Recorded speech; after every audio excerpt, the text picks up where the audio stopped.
Hare Krishna,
Krishna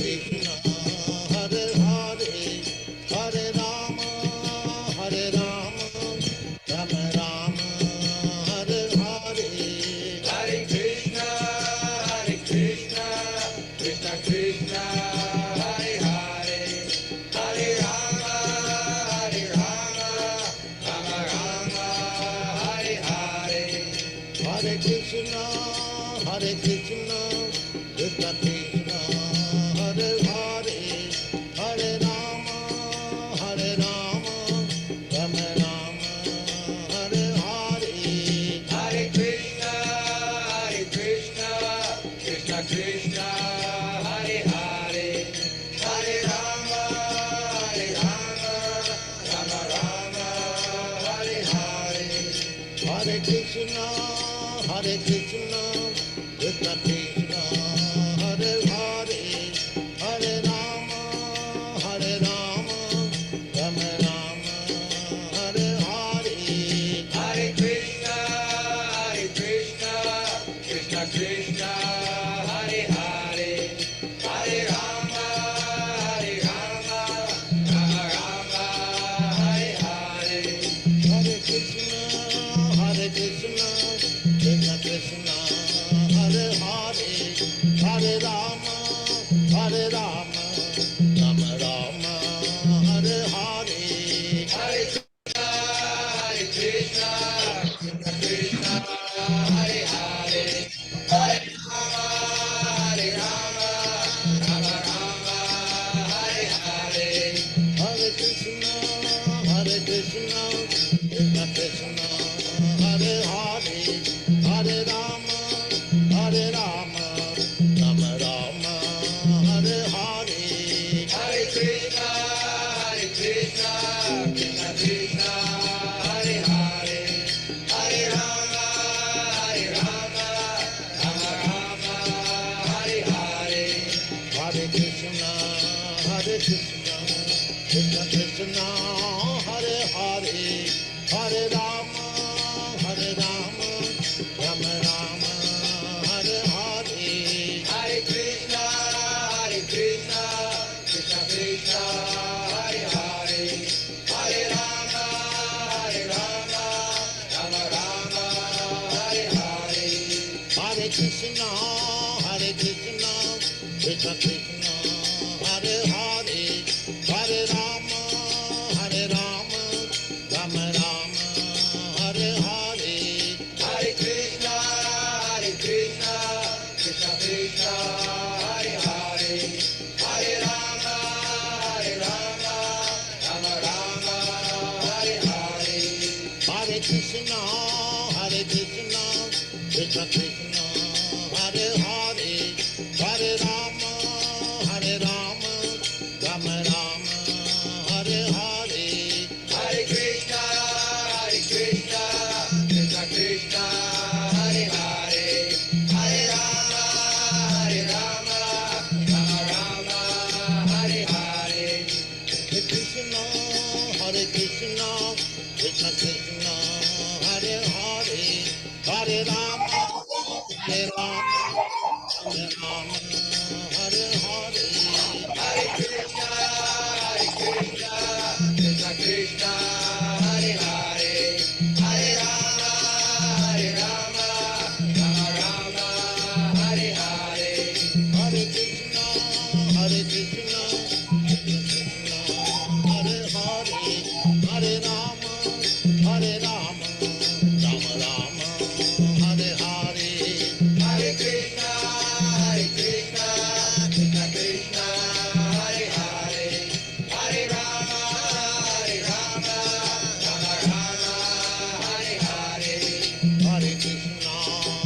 Krishna, Krishna Krishna, Hare Hare, Hare Rama,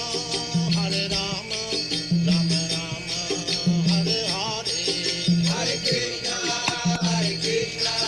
Krishna Krishna, Hare Hare, Hare Rama, Rama Rama, Hare Hare, Hare Krishna,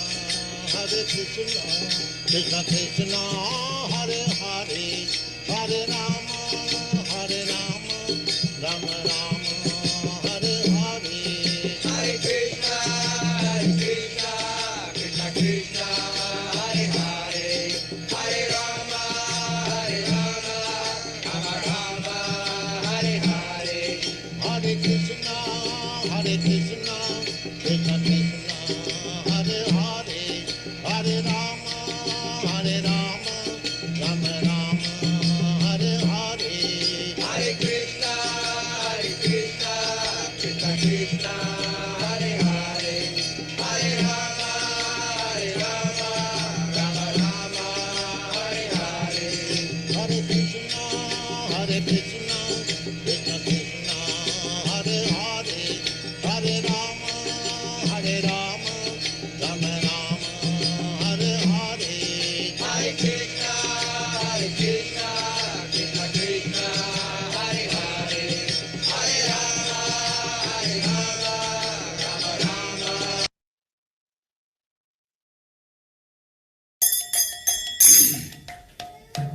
Sai.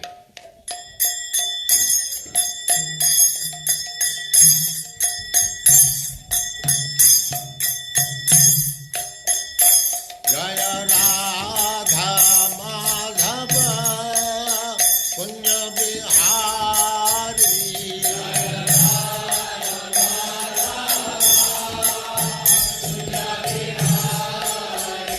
Jaya Radha Madhava Punya Bihari.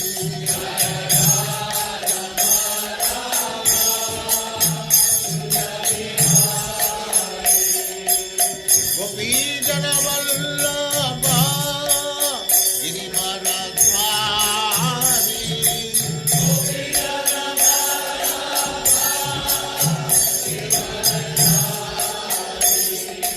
Gopi Jana Vallabha Girivaradhari.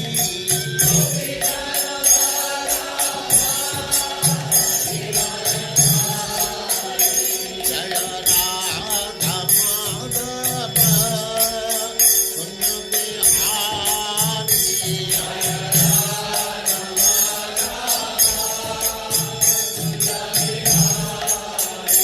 Jaya Radha Madhava Punya Bihari.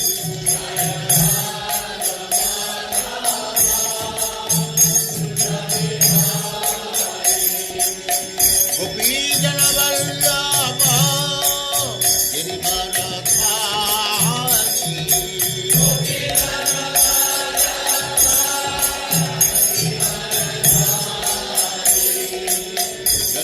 Yashodanandana Brajajanandana.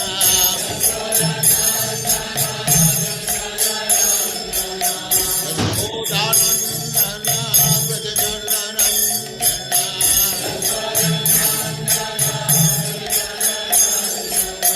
Jamuna Tira Vanachari.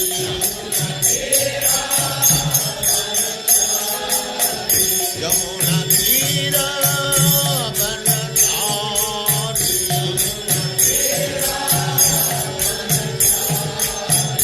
Jaya Radha Madhava Punya Bihari.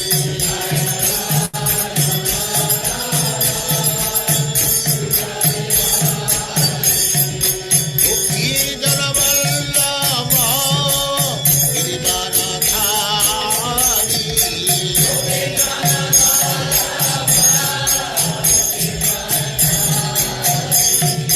Gopi Jana Vallabha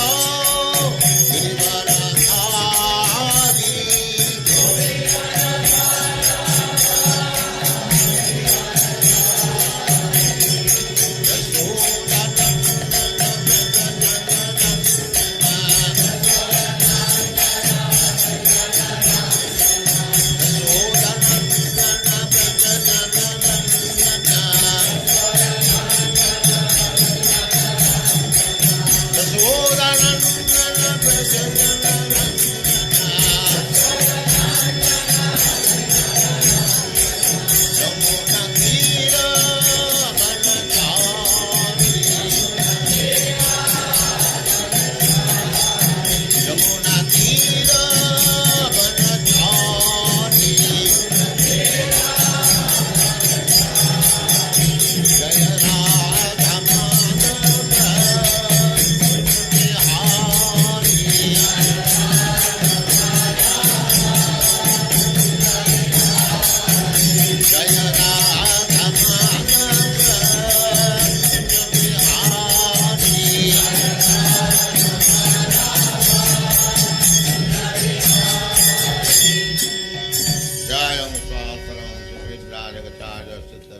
Samad Bhakti Siddhanta Saraswati Goswami Prabhupada ki jai. Ananta Koti Vaishnavindra ki jai. Namacharya Srila Haridas Thakur ki jai. Prem se kaho Sri Krishna Chaitanya Prabhu Nityananda Sri Advaita Gadadhar Sivas Adi Gaur Bhaktivinoda ki jai. Sri Radha Krishna Go Gopinath Sam Kund Radha Kund Giri Govardhan ki jai. Vrindavan Dham ki jai. Navadvip Dham ki jai. Swami Ito Bhaktivinoda ki jai. Ganga Mai ki jai. Jamuna Mai ki jai. Tulasi Devi ki jai. Bhakti Devi ki jai. Swami Ito Bhaktivinoda ki jai. All glories to the assembled Lord. All glories to the assembled Lord. Thank you very much. Hare Krishna Prabhu, my humble obeisances. Hare Krishna, obeisances. You are welcome for today's class. Nice to see you. How are you, Prabhu? Happy to be with you all. Thank you for inviting me. Thank you, Prabhu. I will put, we have new bhaktas in the forum, in the program for today. So I'll put the verse on the screen so we can start, please. Okay. So, Om Namo Bhagavate Vasudevaya. Om Namo Bhagavate Vasudevaya. Om Namo Bhagavate Vasudevaya. So we are on the 8th chapter of the first canto of Srimad Bhagavatam, and we are studying the prayers of Queen Kunti. Queen Kunti was very close to Sri Krishna. She was the mother of the Pandavas, Arjuna, Yudhishthir, Bhima, Nakula, and Sahadeva. And it is said that she is the manifestation, incarnation of the success potency of the Lord. So respectfully, we read the text.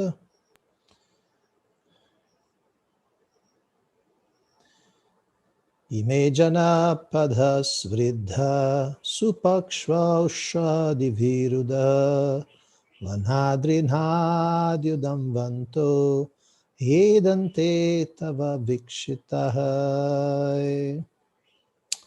Translation: all these cities and villages are flourishing in all respects because the herbs and grains are in abundance.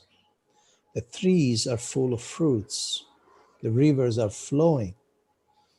The hills are full of minerals, and the oceans full of wealth. And this is due to your glancing over them.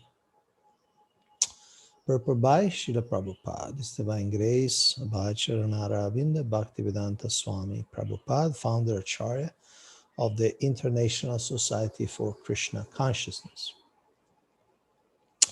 Human prosperity flourishes by natural gifts and not by gigantic industrial enterprises.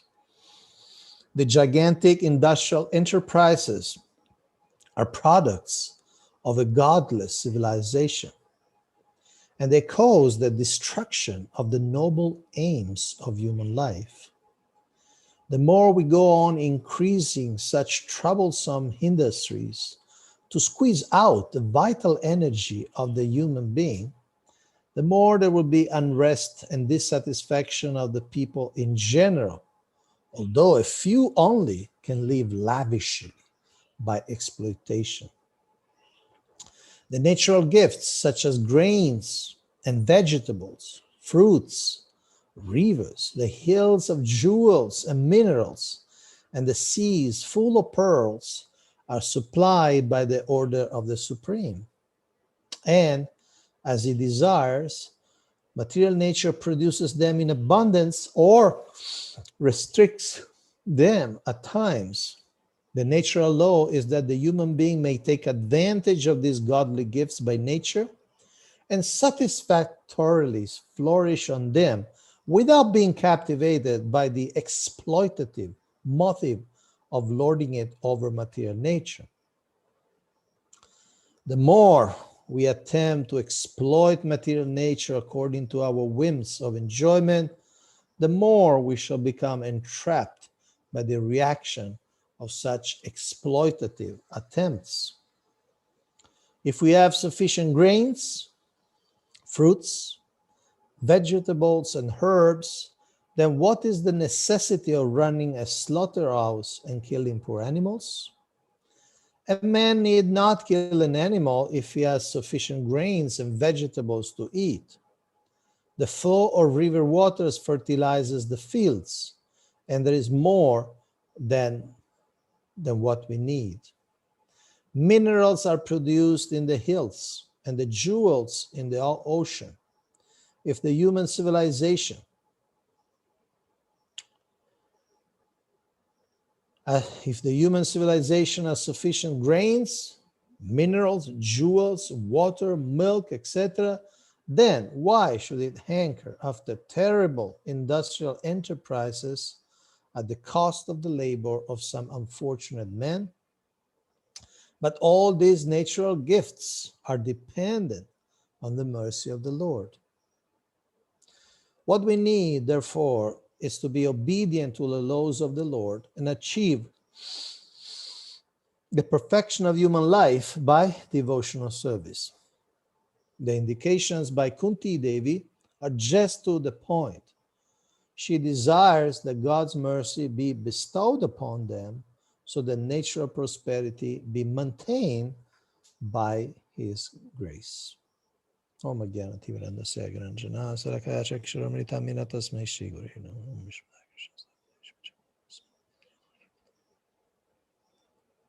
Namo Vishwavadar Krishavastai Buddhaya Mate Bhakti Vedanta Swaminiti Namane Namaste Saraswati Devi Gauravani Pacharine Nirvishesha Shunyavadi Paschatya Deshatarine Panchakalpadravasya Krivasindhuvacha Patitanam Pavanebhyo Vaishnavebhyo Namo Namaha.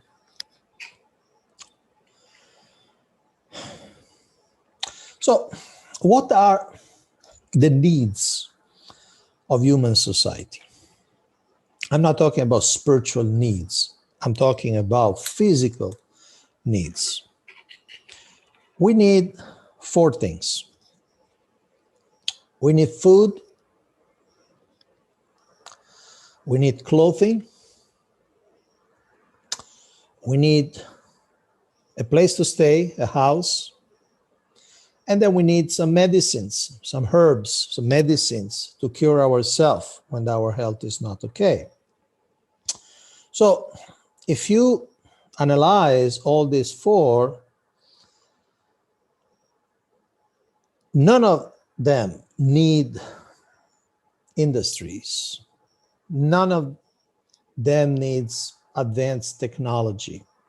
Food, since time immemorial, comes from the earth. People from time immemorial have gotten grains, have gotten fruits from trees, has got other vegetables, has got rice, has got milk from the cows and other animals, also buffaloes, goats, sheep. So there's no need of industry to produce food. In fact, industry cannot produce food because food needs to be organic. And a factory cannot produce food. A factory can process food and make it very stale and old, without prana, without energy, but an industry cannot produce food. Then we need clothing. Traditionally, the source of clothing are also very natural, very organic. Cotton, where it's colder, we need wool that comes from the sheep. That's the hair of the sheep. In some cases, we need shoes. And we could even use leather shoes after the animal dies. All the animals will die one day. So it's not wrong to use their skin for shoes or for heavier clothes. Again, no need of industry, no need of artificial textiles. Third, we need a place to stay.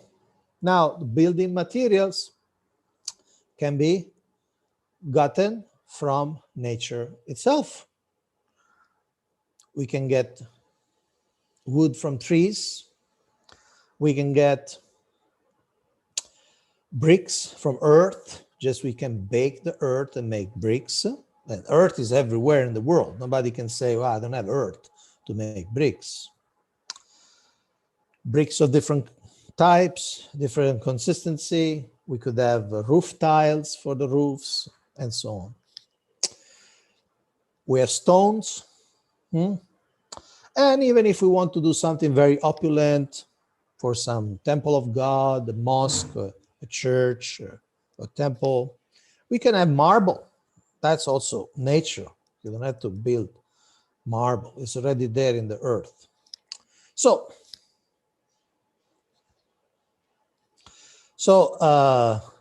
building materials are provided by the earth. And then medicine. There is all over the world traditional medicine, which is based on herbs, like the verse explains. There were a lot of herbs at the time of Krishna's presence. And ultimately, even the industrial medicines are a replica of some active principles which are already there in nature.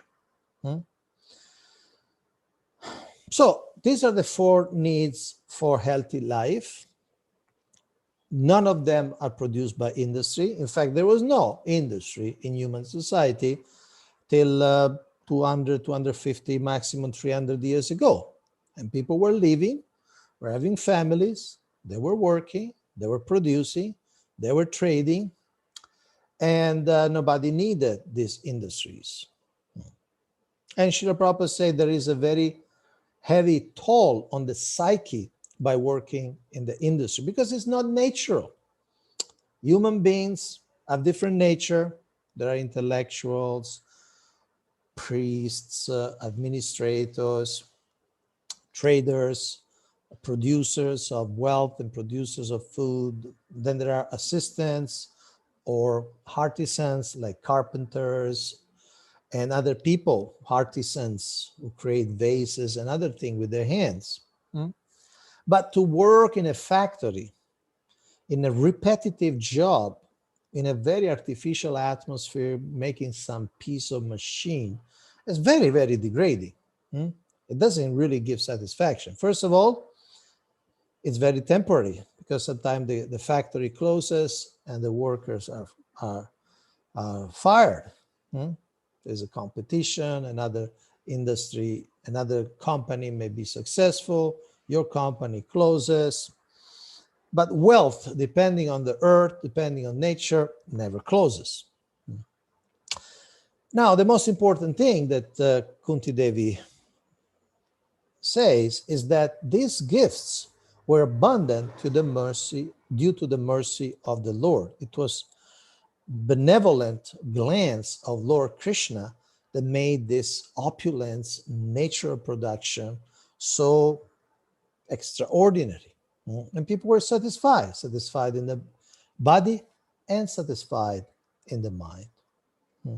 Now, atheists may think that material nature is just a big machine, it's just a conglomerate of atoms with no consciousness, but it's not true. Everything works perfectly according to the laws of God. Krishna says in Bhagavad Gita, Mahyadhyakshena prakriti suyate sacharacharam hetunanena kaunteya jagadvi parivartate. The whole universe, Krishna says, works under my supervision.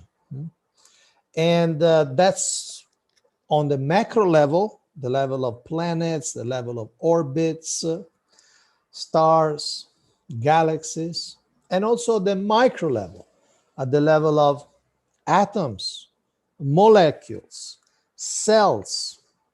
One single cell is more complex than an entire modern city, more complex than Accra, more complex than Lagos.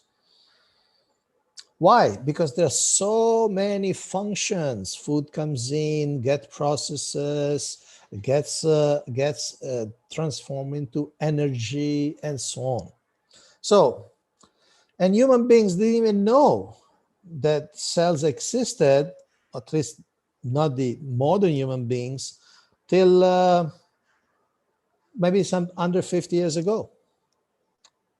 They knew cells, but they didn't know the working of the cell. So God controls everything at the micro level, microscopic level, at the gigantic level of the universe, and also in between. So more we align to his will, more also material nature, who is a devotee of God, reciprocates. As Srila Prabhupada say, sometimes the nature, Prakriti, Bhumi Devi, the goddess of the earth, gives more and sometimes gives less. Just like a mother can give more or can give less. I remember when I was a child, I had my sister, and at one point she became very sick. She had a serious stomach infection, and she was only maybe 1 year old, so she could hardly speak, and the family could hardly explain. But the point is that the doctor said she has to fast. She cannot eat anything. And imagine one small girl, 1 year old. And of course, in the family, we had to eat. So we will hide in another room at a different time and eat. And then we'll go in the kitchen. Generally, we will eat in the kitchen. And we'll pretend that, no, we're also not eating. No, we're not eating. We cannot explain because she didn't have the cognitive capacity to understand the disease and the fasting. And I remember seeing her going to the oven and telling broken language to my mother, cook, mommy, like that. And of course, my mother, can you imagine how agonizing was her pain? She sees this little girl starving, but she could not feed her. She could not feed her. Doctor's orders. So similarly, material nature is our mother, and she's very happy to feed us. She can feed 100 times more people than what we have. There's so many lands where nobody's doing anything with those lands. So, but sometimes when we are sick, spiritually sick, morally sick, material nature withdraws her gifts. Just like my mother was withdrawing her cooking, her feeding my little girl, my little sister, because she was sick.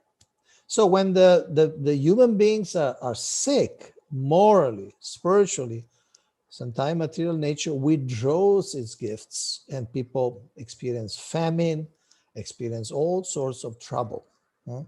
Excessive heat, excessive cold, and life becomes very, very difficult.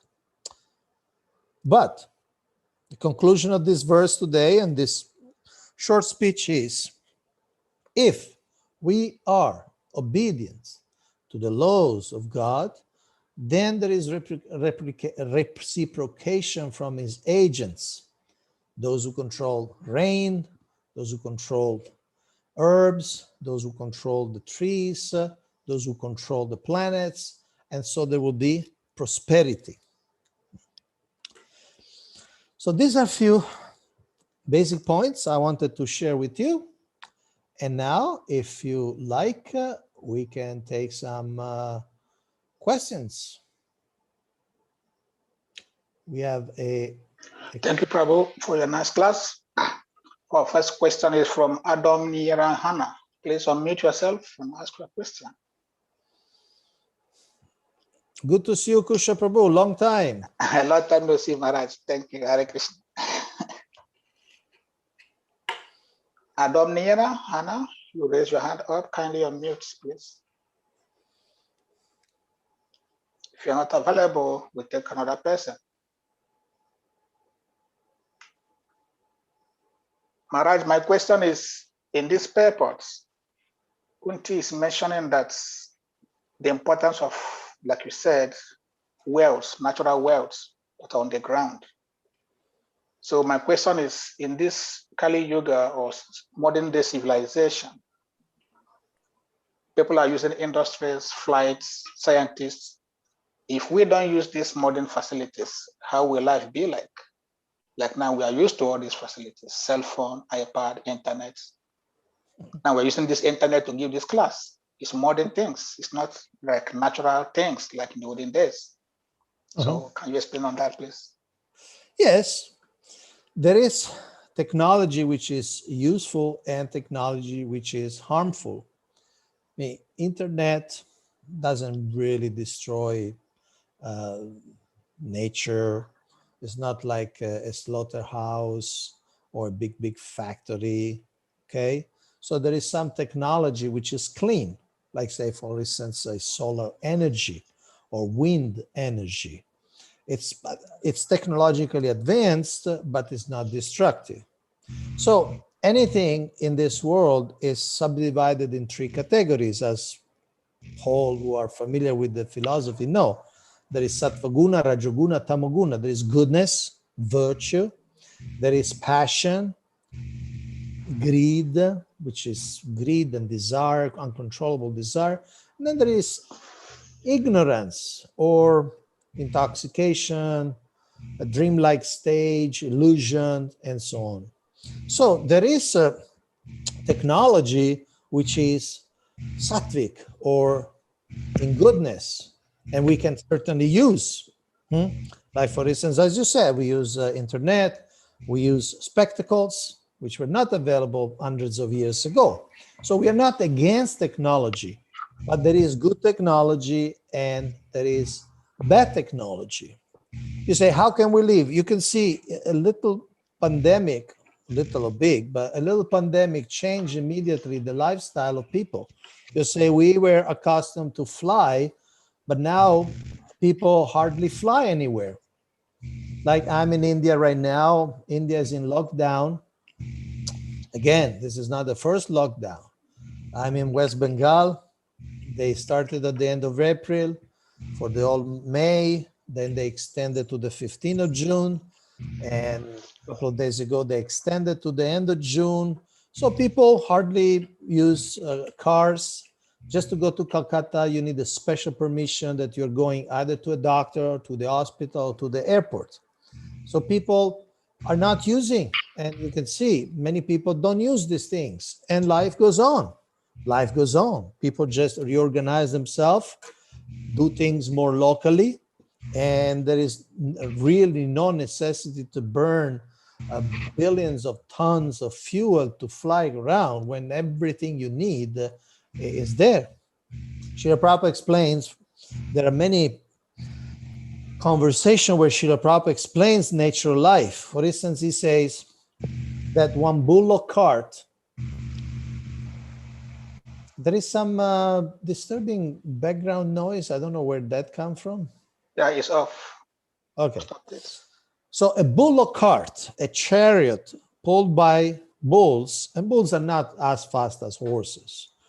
A bullock cart can go 40 kilometers in one day. Now, in the radius of 40 kilometers, you have everything you need. Think of where you are in Ghana, Nigeria, or other countries in West Africa, wherever you are.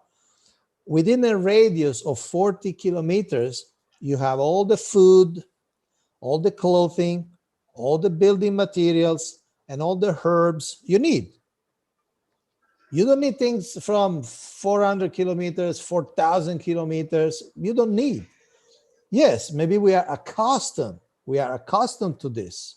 And so we have watches from China or shoes from Russia and things like that. But we don't actually need them. These are surplus, and they create a lot of complication. Because to get these wishes, we need to work very hard. Our energy is engaged in that, and our mental peace goes. So the world has lived for millions of years without these things. We may have been spoiled. I mean, you say cell phones. Okay, we can use cell phones, but if you are over 30, you grew up without cell phones. I grew up without cell phones. I think you also, most of you grew up without cell phones. Where were you suffering? Were you feeling, oh, I don't have a cell phone? But me, the first cell phones probably we saw in James Bond movies, 007 or something like that. Nobody has cell phones. Not even the president of the countries has cell phones. So, okay, we become accustomed to many things, and we can use these things, like you pointed out. We can use it in the service of Krishna. We can use for education, but they're not essential. No, if you have books, you can have these lectures anywhere, even in a small little village. You open the book, you speak, and it's the same knowledge. No, you don't have to connect 10,000 miles away, but we can use it. But again, some technology is good, the sattvic is harmonious, and some technology is not. So we need to discriminate. We are not saying that we should go back to the Stone Age. We are saying let's discriminate what's good technology and what's bad technology. And Srila Prabhupada explains that some technology for which there is a lot of industrial competition and people are paid very, very meager wages, and they work in sweatshops, what they call sweatshops. They're paid very little, they work very hard for products that they'll never see. That's bad industry. Thank you, Maharaj. Our next question is from Lady George. Please unmute. Hello, everyone. It's Lady George from UK. Thank you for your teaching this morning. But I'd like to know, now that we've got the knowledge about these things and we continue to live the kind of lifestyle we want to live, is it a sin? Or let's say we want a particular car and maybe the interior of it were made out of an animal product. Do we have to really ask, or when we go to the clothing shops, do we ask how it was manufactured? Okay, thank you. Very practical, very pragmatic questions. Thank you. See, this is the International Society for Krishna Consciousness. And Krishna consciousness doesn't only mean a very narrow idea of God, doesn't only mean a mystical meditation on the form of God, Krishna. It means conscious of the laws of nature, conscious of the creation, and also means conscious living. Just like if you want to be vegetarian, you go in the supermarket, you check the ingredients, right? You check the ingredients. If you, I don't know your lifestyle, but if you are vegetarian or you're vegan, when you go and buy something, unless you know that product, you will check. And then if you see, oh, there are eggs in these biscuits, I will not buy. Or there is some sort of meat, some sort of meat, flesh derivatives, you will not buy. Similarly, it's a discipline. It's a discipline. We need to be careful what we buy. Shoes. There are many shoes which are not made of leather, so there's no death of an animal involved. So there are shoes made of cloth. There are shoes made of plastic. So we can be a little conscious and check, just like you check the ingredients for non-vegetarian items. So you can check. You buy a car, you don't buy with the leather seats. If you buy shoes, you don't buy animal product shoes. If you buy, say, a coat, you don't buy a leather coat. So it's a discipline. It's being conscious. It's living consciously. Now, sometime you may say, well, I had to go, say, on a train, and the train has leather seats. What to do? Well, Krishna says in Bhagavad Gita that Every action is covered by some wrong, just like the fire is covered by smoke. So sometimes, it's not a rule, but sometimes we have to do something which may not be 100% non-violent when it's not when it's not avoidable. But for most other times, we need to avoid all the violence we can avoid. Yeah. Is Thank that you, Maharaj. okay, George? Our next question from Gana Shakshu Prabhu. Please, Gana Shakshu. Hare Krishna, Kaunteya Prabhu, please accept my humble obeisance. Glory to you, Lord Prabhupada. Listen. Yeah, Prabhu, we've missed you in Ghana. We hope we'll be seeing you soon when COVID is no more. I'm just saying we should minimize air travel, but let's see. Thank you for the invitation. So my question is, today we have so many new members on the platform, and I want to ask this question to benefit them.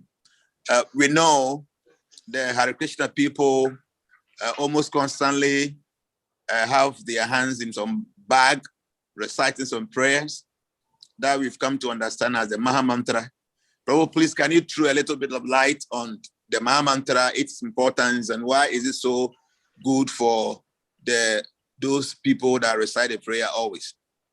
Okay, thank you. So there are different ages in this earth, and in different ages, people are equipped to do different styles of spiritual life. Sometimes meditation, sometimes big fire sacrifices. Now in this age, Kali Yuga, we don't have any more disqualifications, but we can all advance by chanting the holy names of God. And this is present in all scriptures, that we should chant, sing, and recite and meditate on the holy names of God. So one way of doing it is with this, as you said, we have this little bag, and inside there is a rosary, a string with 108 grains. And the most practical meditation in this age is to chant on each of these grains the name of God.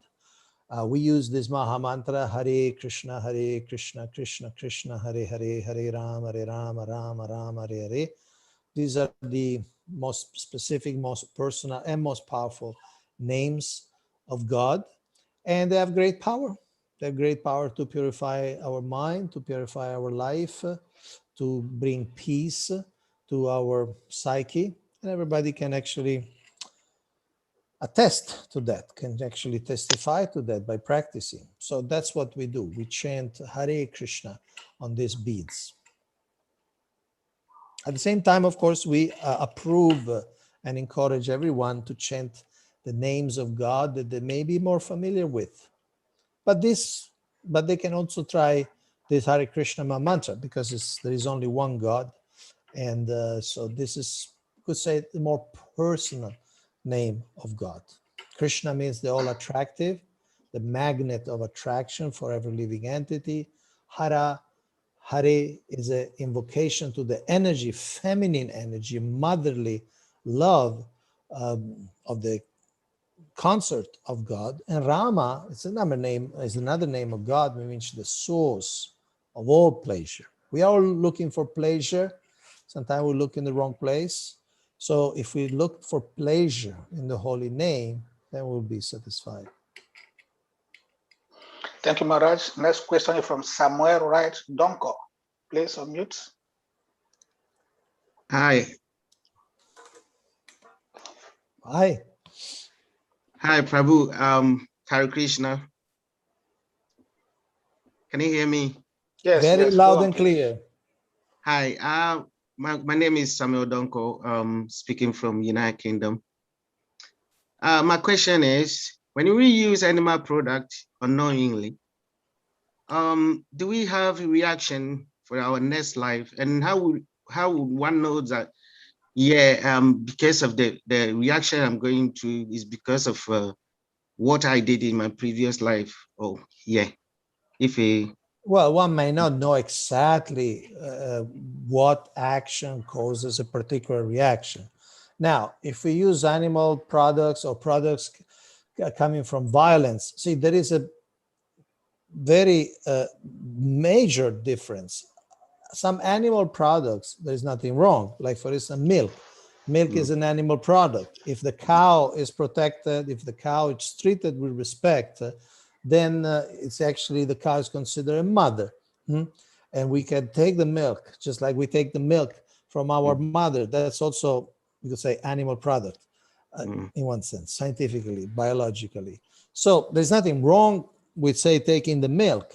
As I said, when the animal die, we can use, like an elephant and dies naturally, then we take the ivory from its tusks, and then we can do something beautiful. But not that we kill the elephant for its tusks. So it's not just animal products, but animal products as whose source is violence. We kill the animal, we made the animal suffer to get that particular product. So you can say, well, if we use it, we don't know. Well, my first question is, how you don't know? When you buy something, make sure there's no animal product or animal product coming from violence. If it happens that just you don't know for some reason, which I'm not sure now why you should not know, but if it's something that like you go with a friend and he has a leather seats in his car, of course you'll sit on it. Is there a reaction? Maybe, but not so much. So you be practical. You try to avoid violence, pain for other living entity as much as possible, as much as feasible. Do your best. Krishna, God knows your heart. He sees if you're trying to do your best or if you're being neglectful. So let's try to do our best. In this world, there is some violence, like even if walking in the street or you go on a bicycle, you will smash some ants and some other insects. So some violence is some violence, involuntary violence, is unavoidable in this world. But then we have to see why we're going by car, why we are going by bicycle, why we are walking. If we are walking, say, and we chant Hare Krishna, or we are walking to do our duty, go to work, to the office, or we are going to the temple, then Krishna forgives us. That's called yagya, the principle of sacrifice. If we are involuntarily committing some little violence here and there, but we are doing in the service of the Lord, then we are not responsible, or that karma is cleared. But we should be careful. We should not be neglectful. And we should not think, everything is the service of the Lord, I can do anything. No, that's not a devotional attitude. That's not acceptable. Thank you, Prabhu. May God bless you. Hare Thank Krishna. you. Thank you, Maharaj. This question is from Beautiful Spirit Soul. Kindly unmute. Sure. Okay. Hi, everybody. Hare Krishna. Hare Please, Krishna. my question is, we are not supposed to eat out of violence. We know. Okay. So I have this instance. I saw it on Facebook the other day, and I was wondering about, how about you go somewhere, maybe in the bush, or maybe you you're driving across the road and mistakenly you hit an animal. You hit an animal, it dies, you pick it up, you get to the house, you dress it, and then you consume it. That you claim you didn't intentionally kill that animal. So in this case, are you eating out of violence? Or maybe in this scenario where the animal dies without any fault of yours, and you try to consume that animal, are you eating out of violence? Okay, see, beautiful spirit soul. What's important to understand is the principle, okay? Yeah. Now, you are talking about a situation which probably none of us, probably none of us will encounter in our life. Yeah. Yes, it's possible, but it's so rare, and it's Yeah. such an exceptional that I would say it's not really worth exploring, because it's such. I mean, what's the percentage? What's the probability that you hit a deer or a rabbit, you kill it while driving? It's very, very minimal. So let's talk about the general standards that we should do every day. Now, Yeah. first of all, meat, even if it's not the product of violence, in other words, say a cow dies of old age. Yeah. Cow they go up to 20-year-old. Okay, then they die like everybody else. So in one sense, it's not sinful to eat that meat, because in any way, somebody will eat it, some worm, some bugs, some other animal, some rats. The cow is dead. The body will go in the decomposition. So it's not sinful. But at the same time, it's not a good vibe. It's not good for somebody who wants to purify one's heart, wants to purify one's mind, because it's still a body in decomposition. It's still a corpse. It's still a Yeah. carcass. So Yes. even if you see, oh, somebody killed a rabbit with a car, a devotee, a practitioner of bhakti yoga will not eat a rabbit, because they will not eat any meat, any fish, any egg, even if it's come by, let's say, an accident. So there are two things. One is those who want to seriously advance in spiritual life, and they will not eat any meat. If they have to kill it, or if it's already dead, or if it dies of old age, a serious spiritualist or serious one who wants to do spiritual life seriously, he will not eat that. It's not Yeah. good food, because you cannot offer it to God. And then, but there are people who are addicted to the taste of flesh. So to them, we say, minimize your violence. Srila Prabhupada, our founder Acharya, said, look, give us all the cows. We will wait for them to die, and then you will give you the flesh. We are not Okay. saying don't eat the flesh. We are saying, to the general public, we are saying don't kill the cows. Okay. Okay. Okay? Okay. Okay. Thank you very much. Thank you. Thank Thank you. you. All right, we have a question from the chat room. Constance is asking, please, I would like to know, why is it that all pictures of Krishna and demigods look like a typical Indian? Oh, well, first of all, I don't see why they look like typical Indians. Have you been to India? I live in India since 35 years, and typical Indians don't look like Krishna. First of all, Krishna has got a blue complexion, and I never met an Indian with blue complexion. And as you can see, Krishna wears this golden yellow dhoti. Then he wears these turbans with the peacock feather. He wears so many jewelry. He has the kaustuba jewel. He has so many things that Indians don't use. So I'm not sure what's your experience of Indians. My experience of Indians is that Indians don't look like Krishna, or don't look like the demigods. So I'm not sure how to answer your question, because it seems that we don't agree on the premise of the question. The Indians look like Krishna, or Krishna looks like Indians. Thank you, Maharaj. Next question is from Meya Obam. Thank you for the opportunity.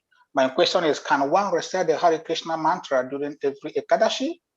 Fasting. Also, if you don't have access to a temple or certain requirements to observe a full Ekadashi fast, if you fast by abstaining from grains and beans without performing the rituals required, because you do not have the things to perform the rituals, will your fast grains merit?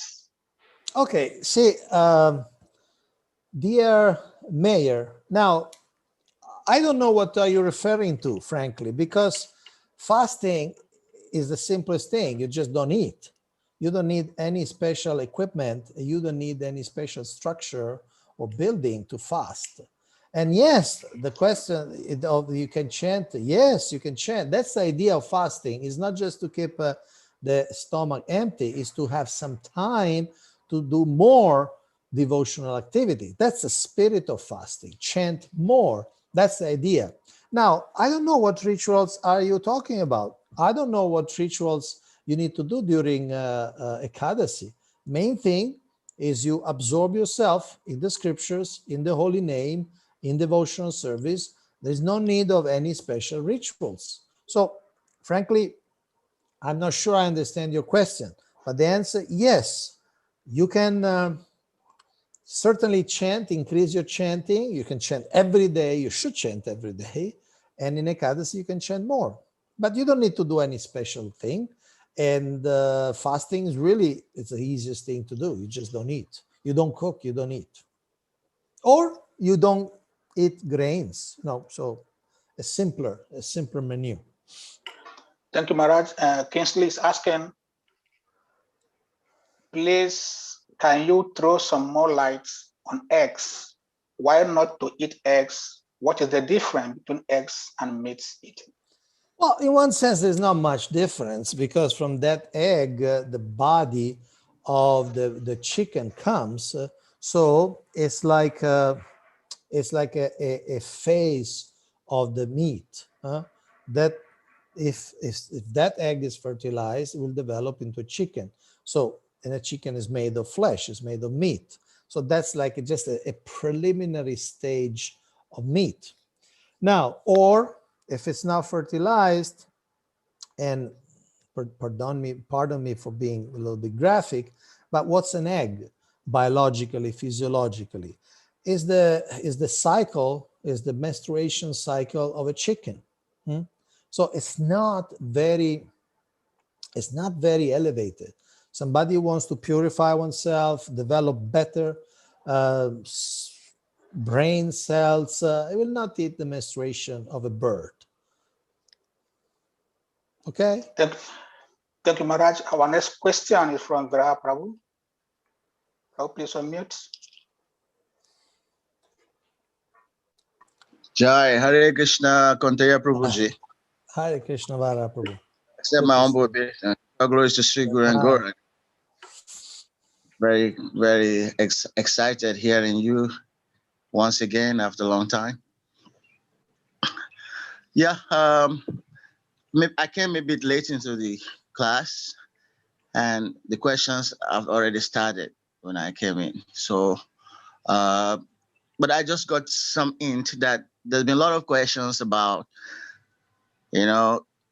vegetarianism, but not using leather shoes and things like that.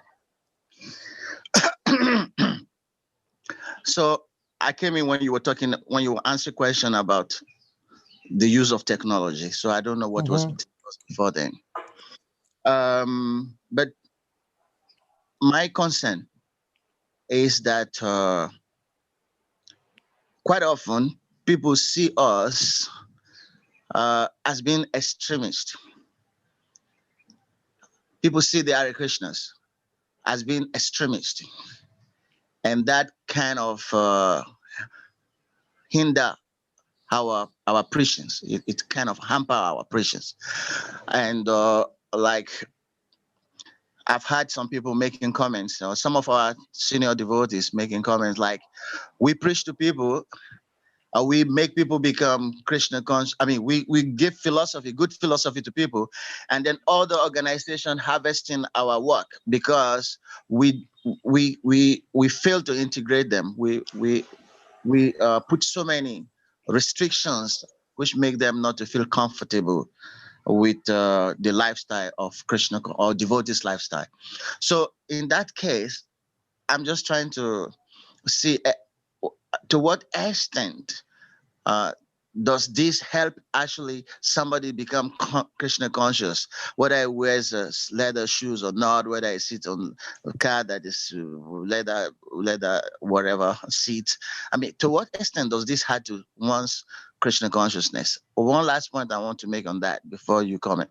or you answered my concern. One Mataji preached some days back, and then she was using the example of Bhaktisiddhanta Maharaj as the first sannyasi in the world who did so many radical things. And she went to the point of saying that he even wore leather shoes. And when he had British guests, he lodged them in the hotel and paid for them to eat whatever they want. Even if they were going to eat meat, he was ready to accept that for them. So I think I kind of believe What is your question, Prabhu? What is your question? So Because my you say concern, many things, but what's your question to me?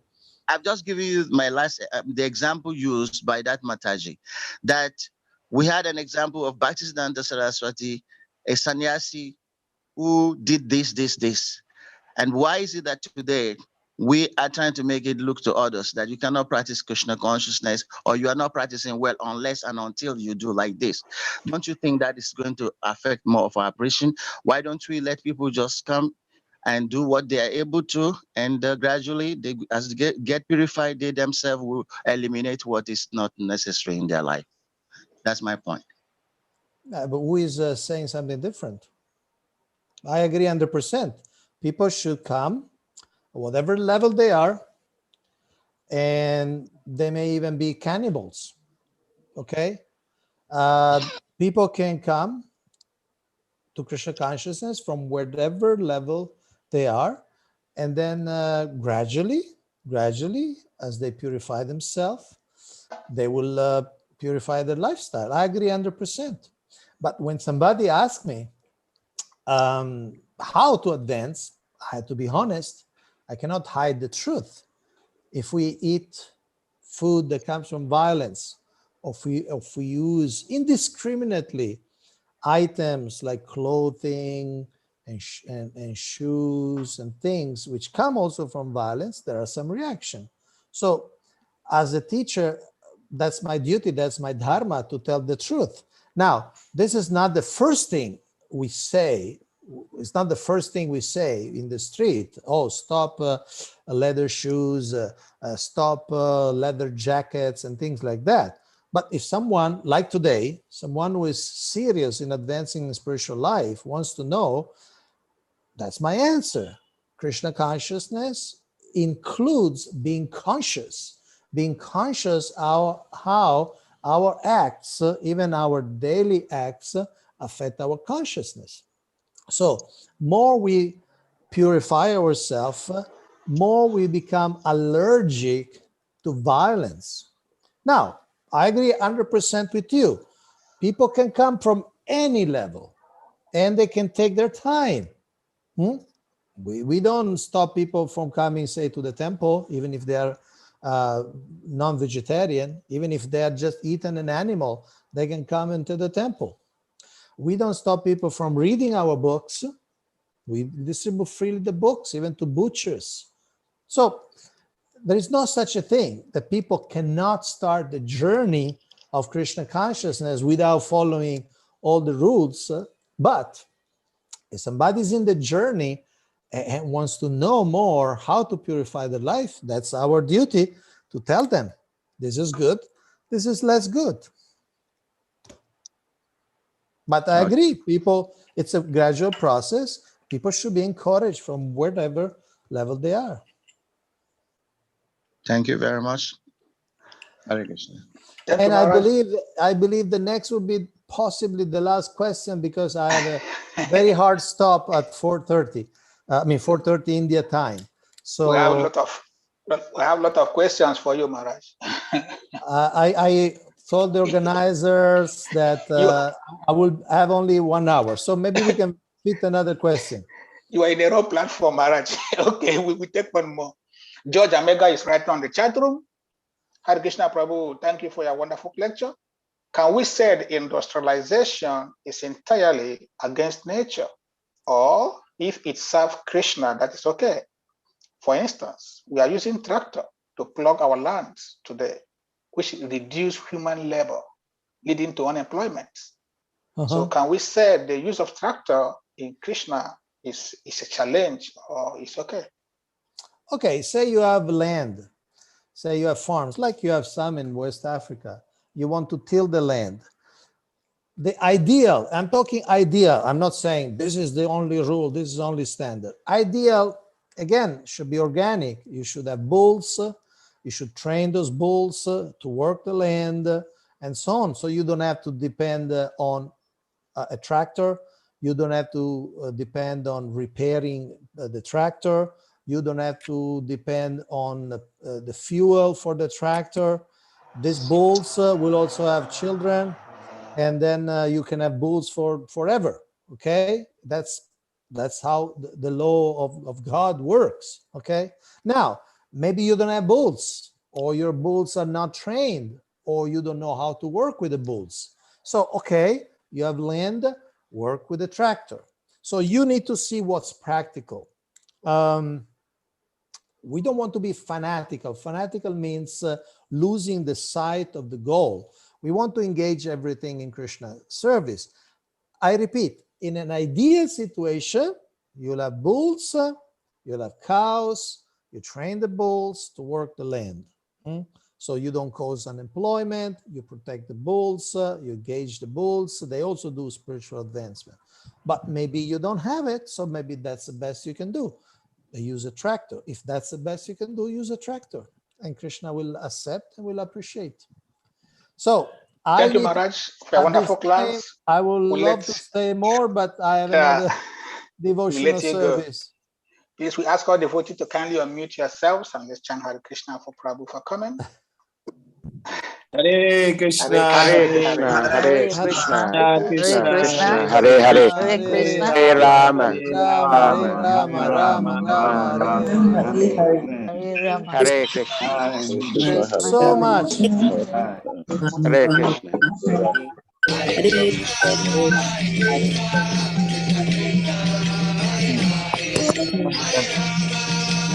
Yeah, so I'm interested in what you started.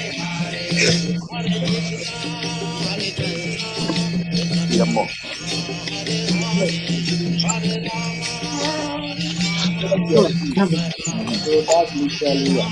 Okay. So like I have a bank account and I have all the information already. And this one is not somebody who is managing like the bankers and stuff now to add whatever is. Okay, yeah, I get it.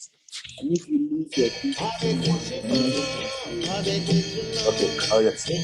Somebody can, it's possible in this instance. So nobody has to employ any banker. The more better to go and create the person, how if you have money in the bank and something goes wrong, the bank manager can freeze and see who went to the account.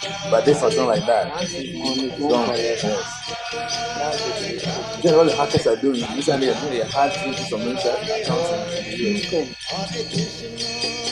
Hare Krishna, Krishna Krishna, Hare Hare, Hare Rama, Hare Rama, Rama Rama, Hare Hare, Hare Krishna, Krishna Krishna, Hare Hare, Hare Rama,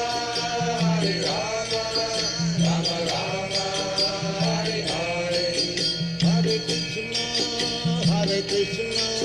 Krishna Krishna, Hare Hare, Hare Rama, Rama Rama, Hare Hare, Hare Krishna, Krishna Krishna, Hare Hare, Hare Rama, Rama Rama, Hare Hare, Hare Krishna, Krishna Krishna, Hare Hare, Hare Rama, Rama Rama, Hare Hare, Hare Krishna, Krishna Krishna, Hare Hare, Hare Rama, Rama Rama, Hare Hare, Hare Krishna, Krishna Krishna, Hare Hare, Hare Rama,